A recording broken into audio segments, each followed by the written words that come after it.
Richard Gage, member of American Institute of Architects, founder and former CEO of Architects and Engineers for 9/11 Truth, now doing his own thing that I can't wait to talk to him about.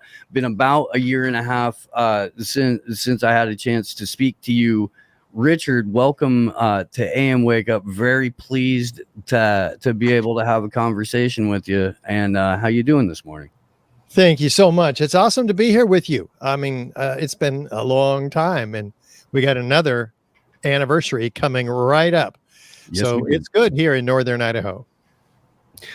So the 9/11 is now old enough to drink. The war in Afghanistan, old enough to join the war and go fight in Afghanistan. Multiple wars have been used with this event as a backdrop for justification. Where are we at right now, 21 years after September 11th? Oh, my gosh. Well, we're still waiting for a real unimpeachable investigation. I mean, we've been working really hard for 16 years now. I have since I woke up to the lies fed to us by our government and the media about the destruction of the World Trade Center and the rest of the 9/11 story. So I've been all over the world now, let's say over 600 times, speaking in 24 different countries to groups up to 4,000 about what really happened at the World Trade Center towers, including the third tower that came down, this one, that one, Building 7, the third skyscraper that collapsed on 9/11 that most architects and engineers know nothing about. We are getting some legal victories. We're making a film. We have 9/11 Crime Scene to Courtroom, a joint film series project with the Lawyers Committee for 9/11 Inquiry. And that will be coming out very soon. We'll have some teasers ready for our film festival, which we're also producing on September 11th this year. We'll have some, we'll be honoring the life and work of David Ray Griffin, who has issued an announcement indicating that he is terminally ill, actually, rapidly declining health. So we'll be looking at his works with Elizabeth Woodworth, his right-hand person. We'll be having James Corbett of the Corbett Report on. This is all happening online September 11th. And at our website, richardgage911.org. So there's a lot going on. Well, that's all. And I'm glad Corbett is involved. So I'm going to plug a thing that he did with our buddy Ryan real quick. They had a solutions talk that just came out, and you guys should go check that out. Let's kind of let's kind of dig around a little bit, just in case there's people who aren't even necessarily familiar or need to be caught back up with Building 7, with what happened. There was an excellent documentary that came out about a year and a half ago. The NIST report, I think, may be something that people are like tangentially familiar with as something that's widely discredited even by their own data. But if you just kind of want to go over some of the backdrop of it, please, floor is yours. Yeah, sure. Let's talk about this building here first. Building 7 is the third skyscraper that collapsed on 9/11, and NIST, the National Institute of Standards and Technology, has come out with a report 7 years after 9/11, when everybody forgot about Building 7, if they ever knew that it came down. This building came down by a few normal office fires, according to NIST. Yeah. Now, office fires have never brought down a steel frame fireproof skyscraper in history ever. And there's been many, many dozens of much larger, longer lasting and hotter fires in these buildings. And yet this building comes down symmetrically at free fall acceleration, straight down into its own footprint in the exact manner of a classic controlled demolition, like the old hotels in Las Vegas. I mean, it is perfect. And so we see that, and a seventh grader knows, oh, yeah, I've seen that on TV. That's a controlled demolition. And yet the fires are said to have brought that building down. And no, nobody's buying it. Well, those who see it, and believe me, they have not played this, the collapse of this building, its video, on mainstream television, with maybe 2 or 3 exceptions in the 21 years now since 9/11. So it's just censored. It's swept under the rug. I'm a member of the American Institute of Architects, 90,000 members. We did not receive one bulletin on this, the third worst structural failure in modern history. I mean, nobody knows about it. We go to the structural engineering conferences, the architecture conferences, the fire protection engineering conferences. People don't even know. We show them on the video. And we, it's coming down. There's 11 different videos of this building on 9/11 that were captured. And we say, what does that look like to you? Oh, it's controlled demolition. Then we say, well, did you know when that happened? Well, they say no. They say it happened on 9/11. Well, that's not a twin tower. Sure enough, it's not. And so then they really get that something's wrong in the state of Denmark, if you will. That it's a real problem. And then we show them the studies of the World Trade Center dust.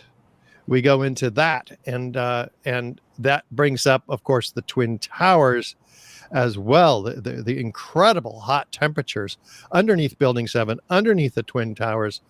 And we can go into that too, if you'd like. Yeah, I mean, we're talking about molten, almost lava pits for an extended period of time, to where people weren't getting anywhere near it. And then there's also the complete and total vanishing of all of the debris and any sort of evidence that people could use down the road in order to analyze the building collapse. Well, it was sent to China for recycling within 2 weeks, starting just 2 weeks after 9/11. All of the steel from Building 7 was pulled and taken to China, put on barges, taken to China before forensic investigators could get their hands on it. It's incredible. Why? Well, and then this is 400 truckloads a day being carted out. This is evidence in a crime scene. So this is the illegal destruction. Yeah. So it's incredible. Then you mentioned molten lava. This is incredible. That's hyperbolic, but you know. Well, that's what they called it. The first responders in on video, a lot of them are talking about molten dripping from the ends of the steel beam. Yeah. Philip Revolvo says molten steel like lava from a volcano running down the channel rails. And again and again, there's pools of molten iron. There's photographs of the buckets of the excavators dripping with molten steel, yellow hot. The color of the dripping molten steel or iron is, it tells us the temperature of molten materials. This is over 2,500 degrees, and that's been measured by many different agencies. They acknowledge that the temperatures are well over 2,000 degrees Fahrenheit. So, but here's the problem: office fires and jet fuel don't burn typically hotter than 500 degrees, maybe 1,000 degrees. NIST claims 1,800 degrees, the steel. But they're saying the fires are that hot at the steel. Mm-hmm. They have no evidence to show that the fires were that hot. There's plenty of evidence to show that the steel is that hot. In fact, FEMA did the first investigation, and they have an Appendix C, which was part of their Building Performance Assessment Team report that came out in May of 2002. In Appendix C, which is a metallurgical examination of the ends of the steel beams, they cite hot temperature corrosion with sulfur, liquid molten iron attacking the grain boundaries of the steel. In other words, what are they talking about here? This is molten iron. That's 2,800 degrees. That's when steel begins to melt. And so we have documentation by FEMA of temperatures exceeding what office fires or jet fuel can produce by a factor of 4. Yeah. So it's incredible. Where is this coming from? Well, it can only come from an incendiary, specifically thermite. Thermite is an incendiary used by the military to cut through steel like a hot knife through butter. And it works very, very well. You add sulfur to thermite, it becomes much more effective at cutting through steel, and that's called thermate. Now, so we have the evidence of sulfur, hot temperature, sulfur corrosion attack on the steel in this FEMA document, which when NIST took over the investigation, they threw out this metallurgical examination, never to be seen or heard from again. And then they're on video denying that there was ever pools of molten iron, and yet we have dozens of witnesses on our documentary, which is on our website, richardgage911.org. The documentary is called 9/11 Explosive Evidence, Experts Speak Out. Mr. Gage, I have a question. What exactly was in Building 7? Oh, Building 7. Well, more than half of Building 7, which is a huge building, as you can see, compared to the Twin Towers, it's much wider. It's each floor is an acre in size, and there's 47 of them, and half of them were occupied by the Solomon Brothers financial institution. But there were other tenants, such as the IRS, the CIA undercover headquarters, if you will, the Securities and Exchange Commission, which lost thousands of files related to hundreds of cases that it was actively pursuing. And those floors on the 12th and 13th, by the way, were the floors that had the hottest office fires, though they traveled around like office fires do in buildings. But it's curious that they were there in the first place. Mm-hmm. And very, very suspicious fires. But so, yes, we have an interesting set of tenants in this building. It should have been the most one of the most guarded buildings, along with the Twin Towers, most secure outside the Pentagon. Nobody should have gotten into these buildings to set incendiaries in them. We're certainly wanting an investigation of the security company, Securicom, Stratosec, that had the security contract up until, interestingly, the day of 9/11. We want an investigation of the elevator company in the Twin Towers, Ace Elevator, who suspiciously got the contract to modernize the elevators the 9 months prior to 9/11. And they had 85 employees in the buildings when the planes hit, and they fled along with everybody else. These guys are trained to help the firefighters evacuate, rescue victims with using the elevators that are still operable.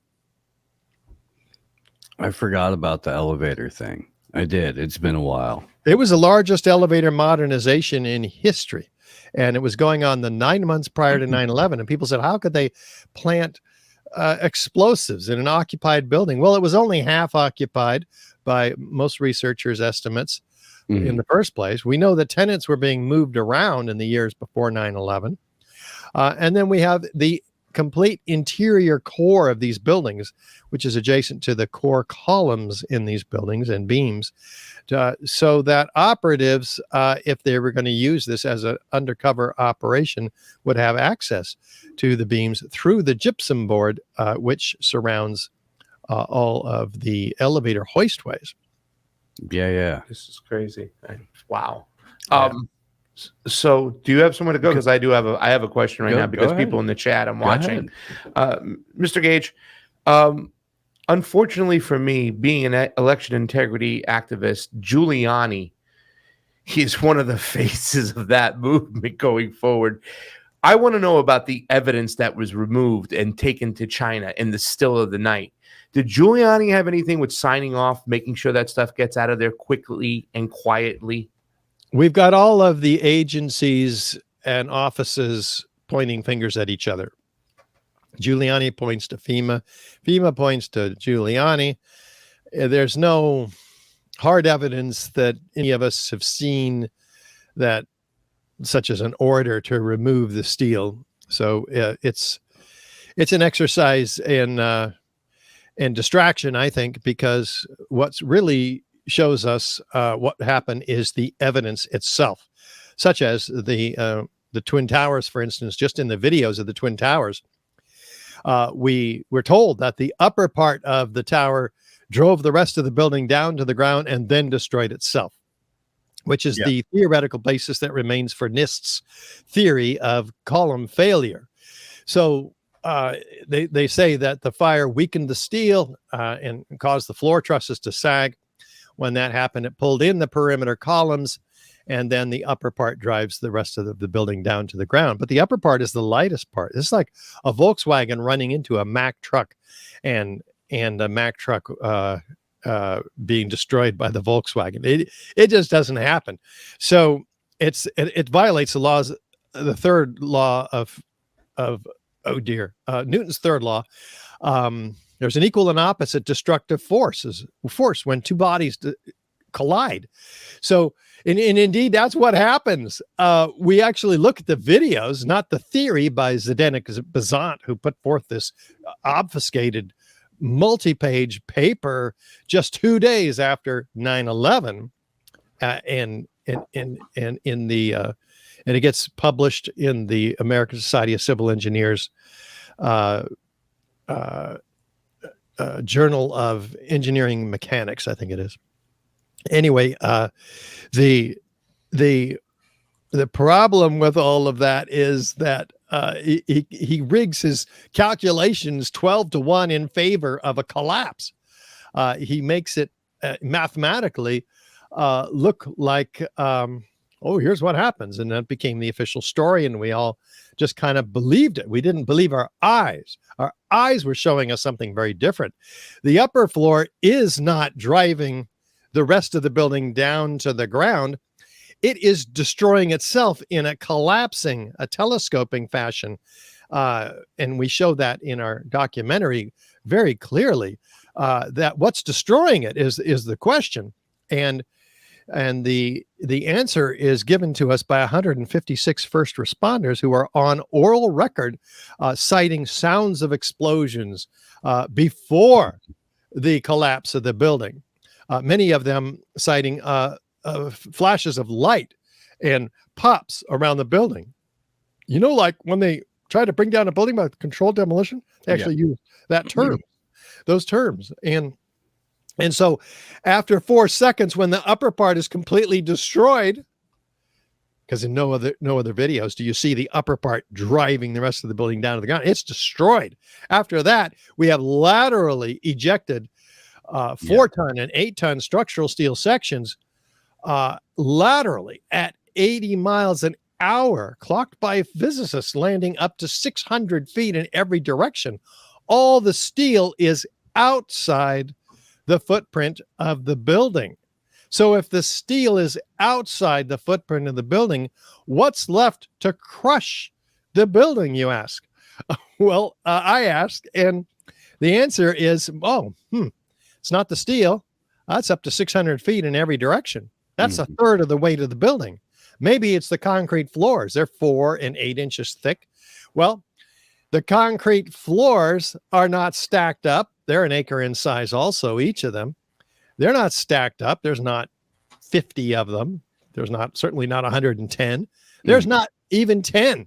There's not even one floor stacked up there. They've all been completely shattered, not just shattered, but pulverized to a fine powder, which is spread over lower Manhattan in a 3 square mile area in a blanket 3 inches thick. So if it's not the steel that crushed the building, it's certainly not the concrete, because it's not anywhere to be found except pulverized in midair to this fine powder. Right. Drifting everywhere. And so that's 2/3 the weight of the building right there. So all of that weight was used in Zdenek Bazant's obfuscated paper to use to try to prove that this building came down by all of that weight, and yet it's not even there.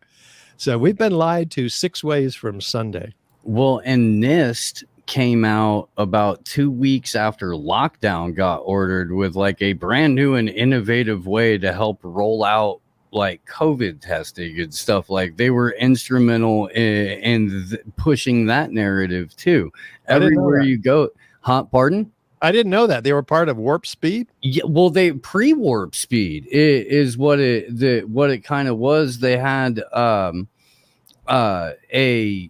just some like research team that was trying to increase the amount of and the ability of COVID screening that could be done at any given location. Because remember, the whole thing was actually being sick doesn't matter anymore. Testing positive is what makes a pandemic now. So in steps NIST 2 weeks after lockdown, saying we now have the ability to scale up COVID screening, because then you can say, oh, look at how many cases there are here. There's so many cases here. Now we can justify XYZ in terms of lockdown and rolling into, the destruction of small businesses and all that. And ordering vaccines by the millions. Yeah, which they're perfectly happy throwing away now too. 82 million I saw they're tossing to the tune of like billions of dollars of taxpayer money. Well, when you make trillions, what's a few billions? You can throw those in the trash. You know what I'm saying? Oh, I'm sure we're paying for those. That's not Pfizer paying for those. Exactly. They were. I bet you they were the ones that were already paid for and bought. What else do you have for Mr. Gage? Well, I mean, we kind of did some overview on why it's kind of what I can't figure out really is why even talking about Building 7 is such a journalistic third rail.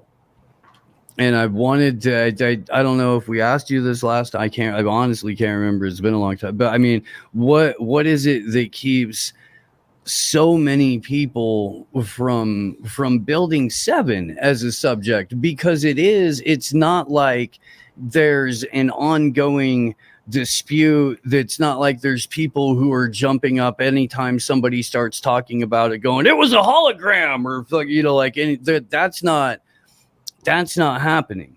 It's not. So why is it such a third rail?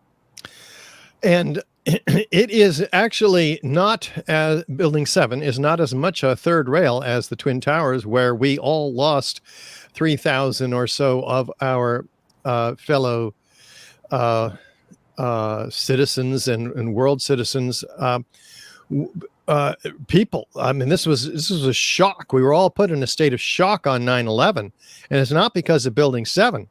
It's because largely of the massive loss of life and the terror through the exploding buildings and collapsing buildings, exploding buildings that we were shown repeatedly on 9/11 by way of making the American people, putting them in a state of fear so that they would be more amenable to supporting a war against this travesty of terrorism.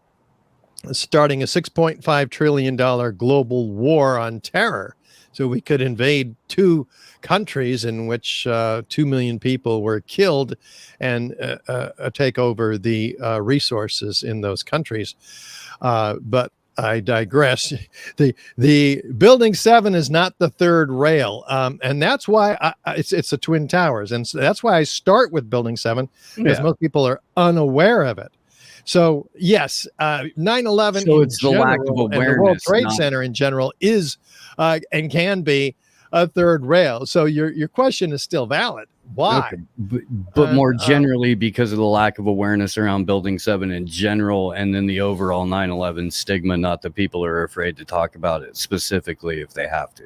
Yeah, well, they've done a good job of characterizing us as conspiracy theorists, such that we go almost every year to Washington, D.C. and present our latest video, our latest set of petitions, our latest publication, DVDs. Excuse me. And we have no congresspersons in office willing to stand up and submit the legislation, which we've actually written for them, calling for a new investigation and prescribing the requirements of that investigation. So we don't give up. We keep on going. But we're largely focused on educating the public, because the media has the mainstream media has a lockdown censorship on this subject. We just can't get in. Though we have, for instance, on C-SPAN, they interviewed me for 45 minutes, and which became their most watched video ever. Interesting. Yeah. On the whole Washington Journal site, which is how they interview people like Obama. We got more views than Obama did when they interviewed him. It's incredible. And yet they didn't talk to us after that and say, gosh, you had a lot of views. We should get you back.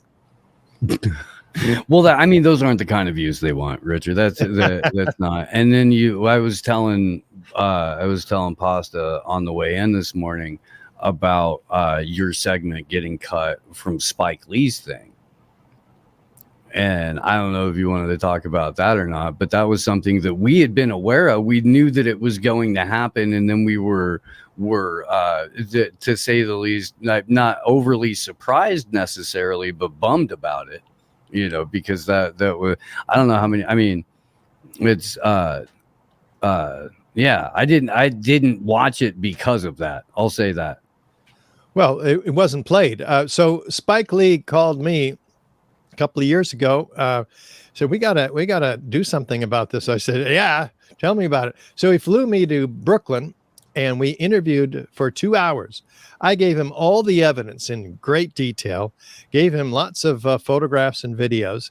He assembled a half-hour segment on the subject of what we're talking about here to be added onto one of the episodes of his miniseries that he was playing the days leading up to 9/11. And so the media got word of this, and he got a lot of pressure. So parallel to this, I was talking about my concerns about COVID-19 and the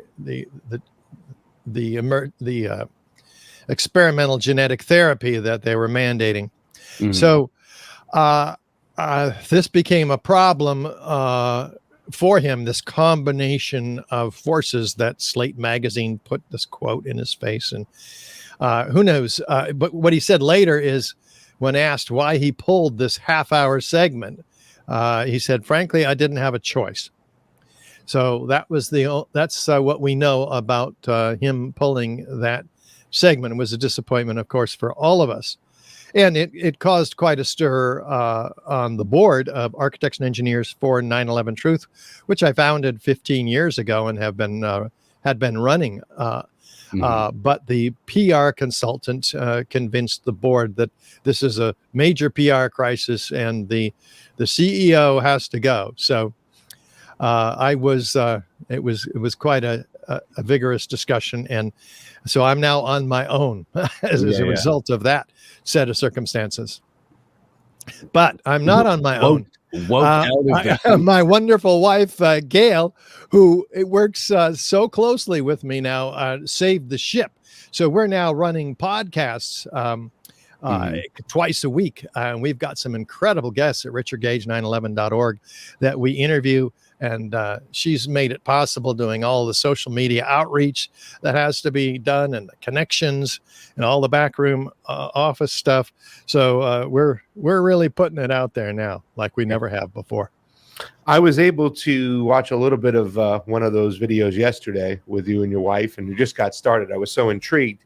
And why I think it's important to talk about what we're talking about today, because I think a lot of it is connected, like our last guest said earlier, one of the particular guests says we have to understand and know what the deep state's doing and what the intelligence apparatus is doing, what their plans are. I think COVID kind of ties into that. But I started watching something that I've always found intriguing. In 1967, the USS Liberty was sunk by Israel. Planes fired upon it, boats fired upon it, torpedoes. They did survive and whatnot. Why is it important to connect those events to what you were talking about when it comes to Building 7 and 9/11 and everything in between? Some of them survived. Yeah, there were people dead. I mean, the boat a itself lot of survived. people. Yeah. It wasn't sunk.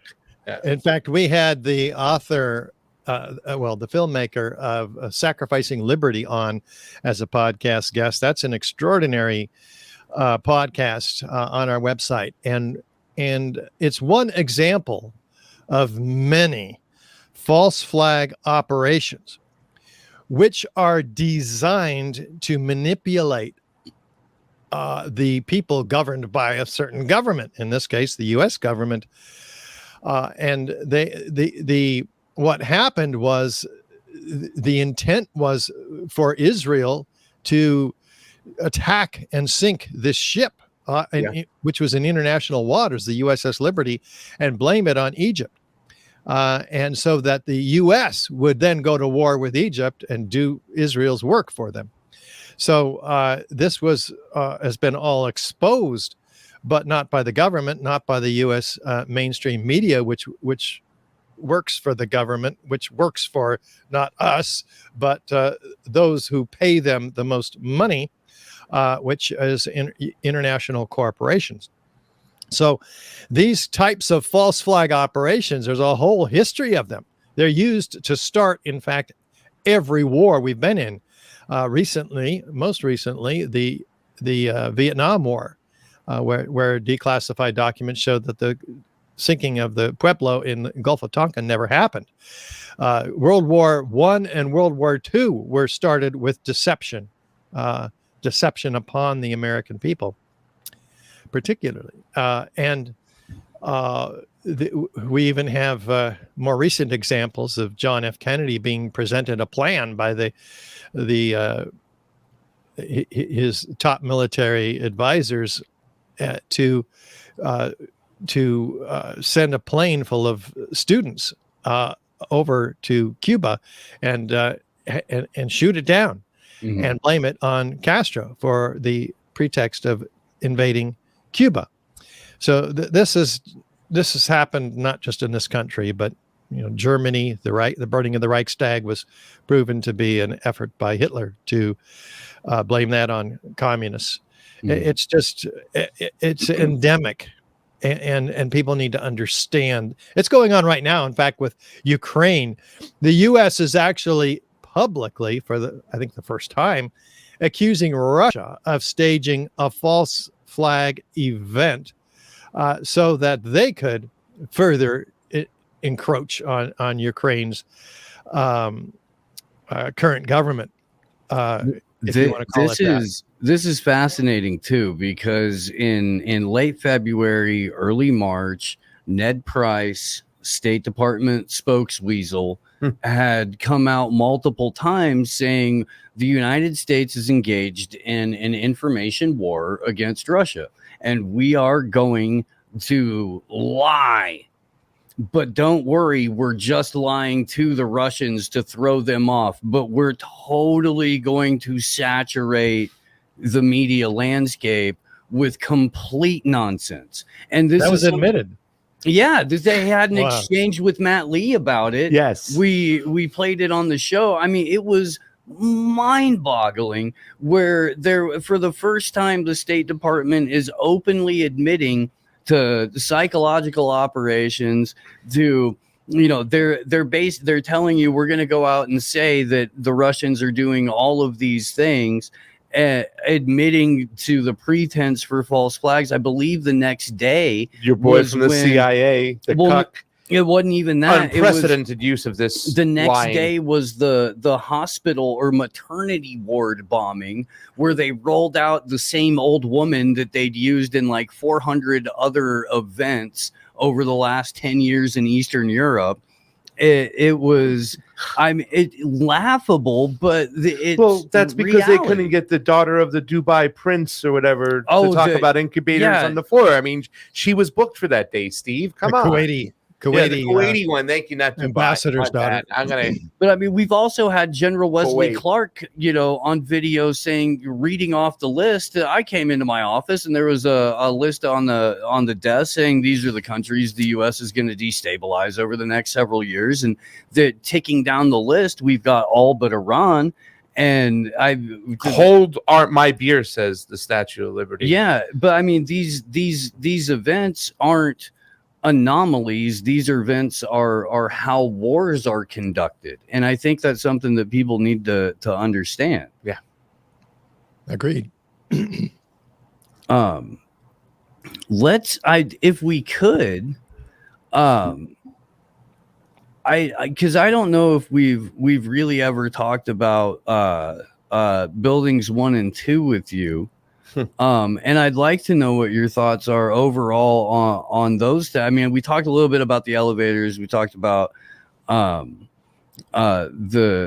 steel. I mean, in terms of exploding outward, in terms of people who were on the ground.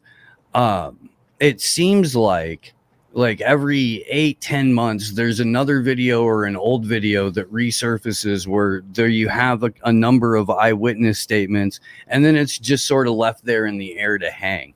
Have you guys collected have these all been sort of assembled and can be presented in a couple of different like docs or something like that? Or I mean, where's the gathering of the evidence on those two, and trying to, is there a debunking of the NIST report on that? What's going on in that world? Sure. I made a documentary which serves as the documentary for the last 10 years on the subject of the explosive destruction of the Twin Towers and Building 7. It is called 9/11 Explosive Evidence. Experts Speak Out. We have 40 high-rise architects, structural engineers, metallurgists, chemists, physicists, controlled demolition experts, all laying out this evidence. So now what we're doing is making a film called 9/11 Crime Scene to Courtroom. I am on the board of directors also of the Lawyers Committee for 9/11 Inquiry. They invited me as technical advisor. Together, we're making a film bringing alive the 60 exhibits that they have already submitted to the U.S. Attorney in Manhattan for a special grand jury investigation. In these 60 exhibits, which is on their website, lc4, F-O-R, 911.org, lc4911.org, those exhibits are being brought alive by myself and in this film, the film series, and Mick Harrison, who is explaining to the grand jury. We're addressing them eye to eye through the camera in a film series that'll be submitted as a supplement to the original petition. So in a boardroom, which is a great, like a grand jury investigation room. So it's very exciting. We're making it now. And these exhibits are presented by Mick as legal evidence, and he's explaining what are the different kinds of evidence. What are the opportunities for you as a grand jury to subpoena additional witnesses? Who are the persons of interest that you should be bringing in, etc. So this film will include a comprehensive body of the evidence that we have been assembling now for 15 years. So it'll be the best and the latest. But this other documentary is ready to go on our website, richardgage911.org. And it's all right there, along with the weekly webinars that we've been producing called 9/11 and Architect's Guide, a 3-part series. Part 1 is on Building 7. Part 2 is on the explosiveness of the Twin Towers. Part 3 is on the extreme heat of the Twin Towers, which, by the way, includes the heat we've been talking about, but also the extreme heat that's produced when the Twin Towers collapsed. It's not from the fires that's causing the rapid expanding cauliflower-shaped plumes that are ubiquitous in the videos of the buildings destruction. So some source of heat is much, much higher. We've been hinting at that heat, but the evidence of it is seen in the actual dust of the World Trade Center. And that dust, which we talked about, a 3-inch blanket, 3 square miles, river to river across lower Manhattan, has been very carefully analyzed by the U.S. Geological Survey. And it's incredible what they find. They find previously molten iron microspheres, about a 1/16 of an inch in diameter, the biggest ones. But this is amazing because our skyscrapers are not made of iron. They're made of steel. Steel has alloys. Yeah. But this is elemental iron. Where does that come from? Well, elemental iron is one of the byproducts in molten iron microspheres of thermite. So they're everywhere. These small, previously molten iron microspheres everywhere throughout the dust. The USGS and RJ Lee, an environmental consulting firm, documents these very carefully. This can only be the residue of ignited thermite. That's pretty incredible. It's not just them who finds it. Many scientists have found and documented this stuff. And so you say, well, is there any evidence of unignited thermite in the World Trade Center dust? And sure enough, a team of 8 international scientists led by Niels Harrit in Copenhagen find and document these red-gray chips. Red on one side, gray on the other. The largest of them are only 1/16 of an inch long. They get real curious because they are attracted by a magnet, like the iron spheres that they also find. But these red-gray chips, they put them in a nuclear microscope in 50,000 times magnification and find what? Molten iron microspheres, yes, but also in these chips, they find the ingredients of thermite, which is iron oxide and aluminum powder, which is really curious. They're at the nanoscale, 1,000 times smaller than the diameter of a human hair. Very intimately mixed. Hang on, though.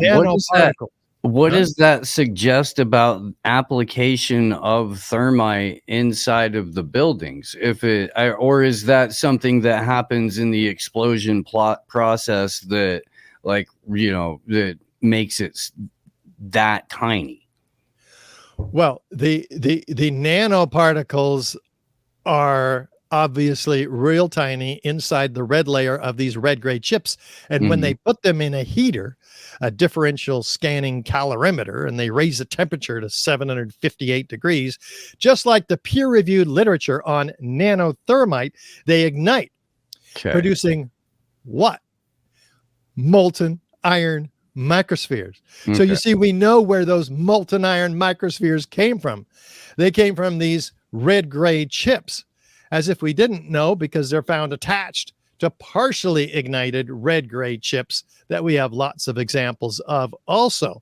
So this is a self-repeating set of corroborated experimentally reproducible evidence that could put a lot of people away for mass murder and treason, because we know exactly how the Twin Towers were brought down. That's just crazy. How many buildings went down that day? Because somebody in the chat was asking about, he says, can you please ask It's building 6? Building 6, to share about Captain Patterson's recollection of Building 6 as he saw it on that day. Yes, so 3 skyscrapers were brought down. There are other lower buildings that were massively destroyed in one way or another. Building 6 was adjacent to the Twin Towers. And yes, it did get completely pelted by these 4 and 8 ton structural steel sections, but there is also a complete core of the building looking from the sky down that is missing. And the 9/11 Commission described that molten metal, they call it molten steel, were dripping from the walls inside Building 6. So apparently there was either the deliberate destruction of the core of this building or an attempt to take the whole building down. We don't really know, but it's extremely suspicious because there are also hot spots exceeding 1,400 degrees Fahrenheit, as shown a week later by the NASA thermal imaging flights that record surface temperatures. We have hot spots over Building 7, over the Twin Towers, and over Building 6. Before we get you out of here, because we have about 13 minutes left of show, and then this guy has immediate radio afterwards. What can people do on their own time after the interview going forward ahead of yet another anniversary without justice for victims of all of those building collapses? What can they do to help out and learn more? There's so much. First of all, if this information bothers you, and I hope it bothers everybody, you can do a whole bunch of things to change the life of those people you know and love and care about, and that is inform them of this information. Get this podcast to them. It's simple as adding it in a link and sending it out to everybody on your email list. How easy is that? You can send the link also at richardgage911.org. You can talk to people, and don't let, it's not me. I'm not a conspiracy theorist. You can tell them. Look at there's 3,500 architects and engineers signed on to the petition demanding a new investigation. Are they all conspiracy theorists? What's going on here? Ask them that question. You can support the podcast, the effort that we're making here at richardgage911.org. We're the tip of the spear, pushing forward the truth into the Achilles heel of the deep state. Because once the people wake up and find out about what really happened on 9/11, we're talking about the dominoes beginning to fall one by one. They tie that together with the COVID manipulations and the other manipulations that many of you already know about as listeners of this podcast, AM WakeUp. So we've got to not sit on this information, especially 9/11. The whole public consciousness this September 11th is keen and attuned to what happened and what really happened on 9/11. They're asking questions. So provide them the information that can answer those questions. So this is really important. Have them invite me to speak to a local group, via Zoom or local. I've given hundreds and hundreds of presentations and hundreds of radio interviews, so I'm getting pretty good at it. I can do it, but if I'm sitting around in the first 2 weeks of September 11th, trying to get on the air, and you're not helping, then you're not you guys, but you're helping a lot. But that's what we got to do. Well, heck yeah. I learned a lot today. Take Cool. your ivermectin and stay the hell out of Building 7. I got it. I got it. Thank you so much, Richard. Richard Gage, everyone. Thank you so much. Really appreciate your time. Do come back and see us. I know you are busy. We're thankful for your work, and we're glad you're out there fighting. Thanks, guys. Appreciate it so much. Thank you, Richard. You bet. And everybody, I think we're Richard gonna Gage, man. Yeah, that was fantastic. Dude, we get all the good. Yes.